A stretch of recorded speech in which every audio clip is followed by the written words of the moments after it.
Afternoon, it's Martin's Engine Services. Well, it's sure blowing a Finland special today. The skies are very angry, the wind's blowing like a hurricane through here, there's bits of tree flying everywhere, rubbish bins blowing around boxes, and well, it's certainly, shall we say, bracing's a good word. Still, I've had a very productive day today. I've cut the grass, I've taken 4 sackfuls of garden waste up the tip, which I cleared from my dad's and some from here.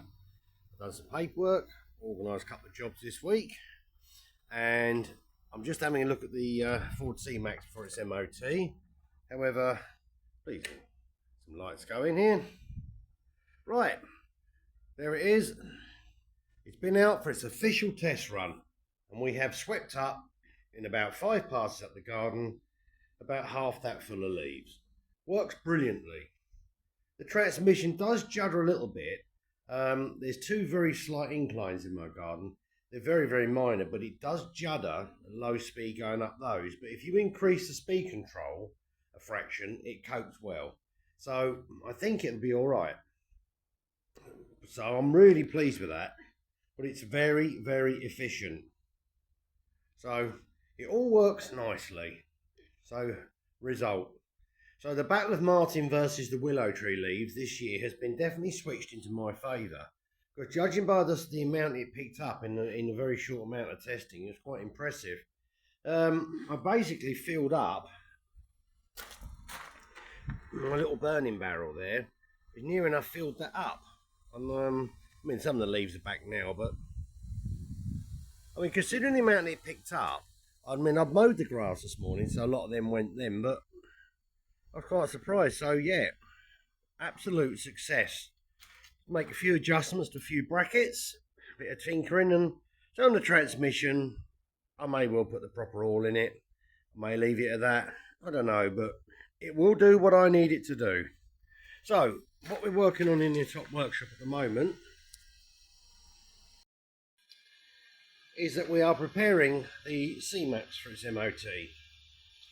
It's 2009-2010. It's the one I featured a few weeks ago with the bonnet lock that broken on them while they were on holiday in France.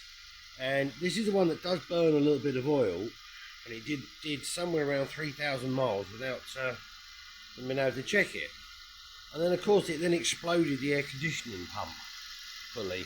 And I did make a video about when I took all that apart and there's bits of bearings and wire everywhere and whatnot. We didn't bother reinstating it. They said for now it's just not economically viable. So what we actually did, I just left all the pulley there as it was, fitted the new auxiliary belt that was damaged, and that was it. So I'm just giving it a little once over for the MOT, you know, usual things, lights, tyres, washers and all the rest of it. All the brake pads are quite new on this, and discs are good, so can't see anything obvious.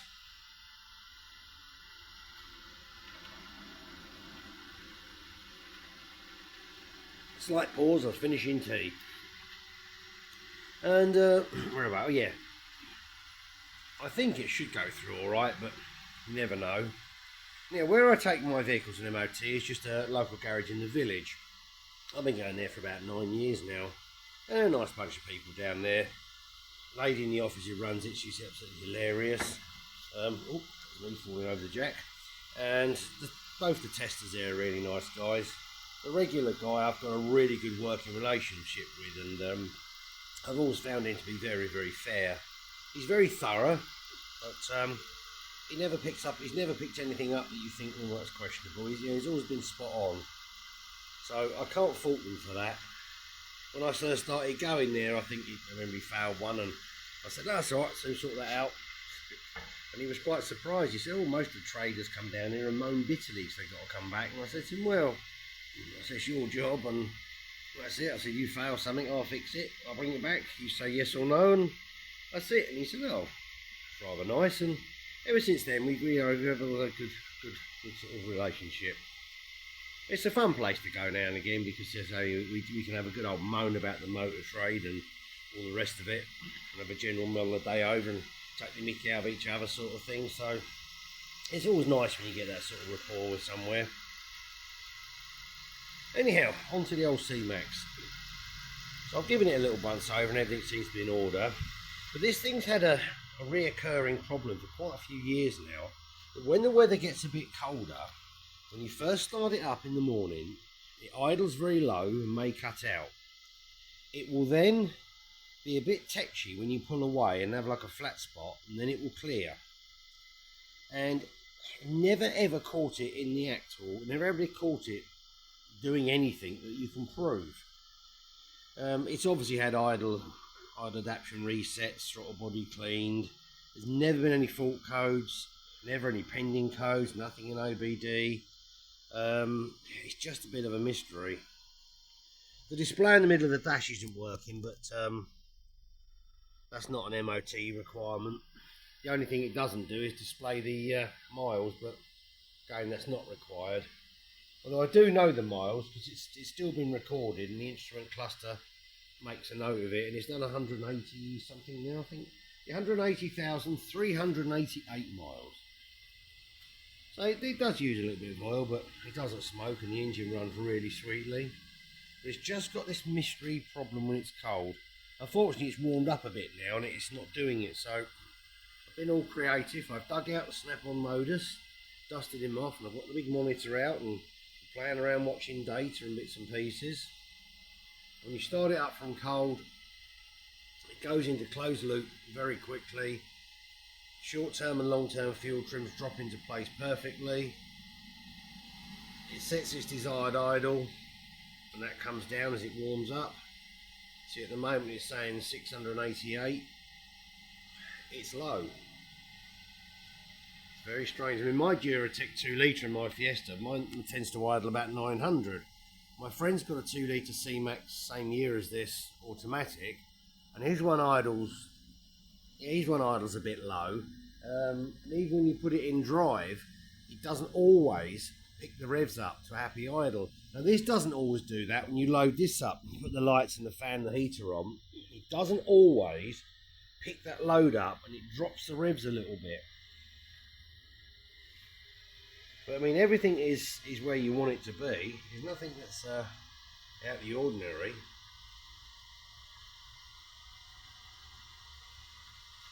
I just wish you could find something, and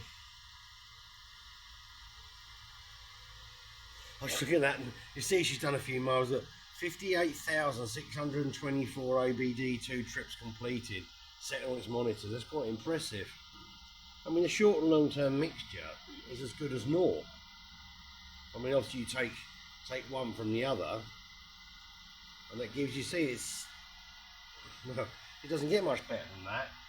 And it goes to that, the second it goes into a closed loop and the oxygen sensors warm up, the fuel trim goes straight to there, so it's quite happy. Quite happy.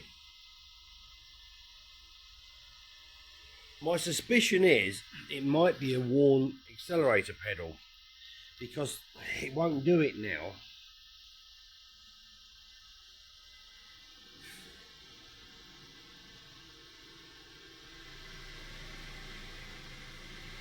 See,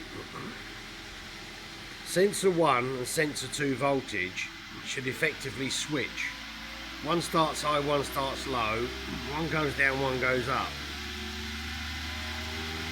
Yeah, it's not doing it now.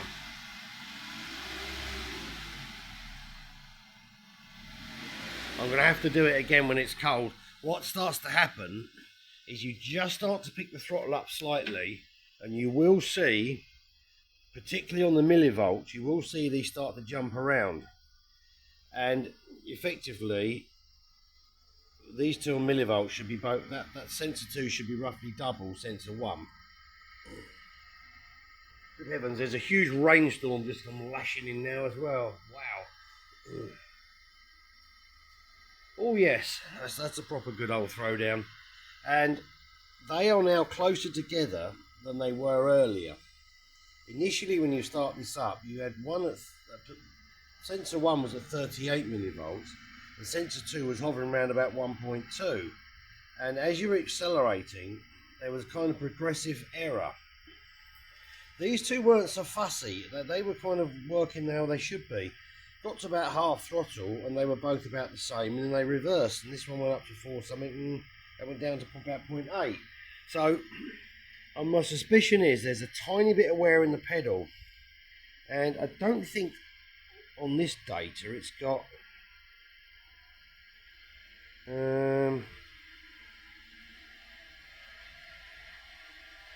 no, it hasn't. On the other data I was using, it did have throttle percentage or throttle pedal percentage, and what you could do was actually you would push the pedal down and you could get down to about 5% before the engine responded. And likewise, what was happening, let's go back to, here we go. What was actually happening, this was getting up to about 1.3, 1.4. This was getting up to 3 something. Throttle position, well, throttle pedal angle was at nearly 5%. And then suddenly the engine responded. And it's a bit like the old problem of, say, an old carburettor with no accelerator pump. We had that hideous flat spot. I'm presuming, I don't know the full logic of this, but I'm presuming that the accelerator pedal would also start at like 0%. Then it would go 1, 2, 3, 4, 5, 6, 7 as you opened it up. But I'm presuming what happened in the ECU is suddenly it knows it's at idle, it's seen no percentage change from the pedal or no voltage change, and then suddenly it's jumped. And it just throws the throttle flap open to 5%, which of course I think just throws it out for a while and it literally goes lean. Because you've got all that air going through there and no fuel. That's my take on it. I've possibly got that wrong, but once it's warmed up and you've driven it a bit and the pedal's had some use, it seems to go back to not doing it. What I might do tomorrow morning, when it's really cold, is set this up again and see if I can actually see it jumping. So I want to see that disparity again. That's what I want to catch it doing. But now it's sorted itself out quite. I mean, it's still idling around 700, but it seems quite happy at that. I mean, the thing is, I'd imagine replacing that pedal will be quite an expensive item. I guess the outcome of the MOT and how many miles it's done and the age of it now, it's a question of do you do anything about it? I mean, he's fully aware of this problem, tends to warm it up for 5 minutes and it's fine. It's one of those ones that you just cannot really catch it in the act. And you sometimes wish these things would just stop working so you could catch them. These ones are just so annoying. And I brought it in here about 10 minutes ago, 15 minutes ago, and I started it up. And it did it quite a bit. And time I got it in here, it just warmed up a bit. And I thought, damn, I should have been ready for that one. Because it very rarely ever does it. When you want it to, of course. And it was a bit chillier today. So it did it. So if tomorrow's a bit chillier again, I think they said. So maybe we can prove it. Anyhow, I'm pretty fed up of me waffling on about this and gone off on a tangent. But I thought I'd have a look at it for them. Because I would like to get to the bottom of it, even if we can't fix it. No, it's no good looking at numbers, it won't tell you anything. So if I find anything out about this or any further progress, I'll see what happens. I'll say I'll maybe making a video about something if it fails the MOT, of course. Hope it doesn't for them. So we'll see what happens there, and then I'll make a follow-up. I'm just thinking, yeah, take tomorrow. Yeah, I'll make a follow-up tomorrow afternoon or something about this. Possibly, but I will tomorrow morning see if I can catch it, and I'll get the video ready and see if I can actually watch it happening, which would be a great thing to actually see it. So I'll see what happens. Anyhow, I hope you've enjoyed this somewhat now confusing video, and I think I've confused myself. And I'll leave it at that, and I'll post tomorrow if you find anything. If I don't find anything out in the morning at all, I'll just make an update on its MOT. Success or not on Wednesday when I do the normal what's happening Wednesday. But anyhow, I'll leave it at that for now. So thanks much for watching, and sorry if you've fallen asleep trying to understand what Martin's waffling on about. And thanks for watching. Bye for now.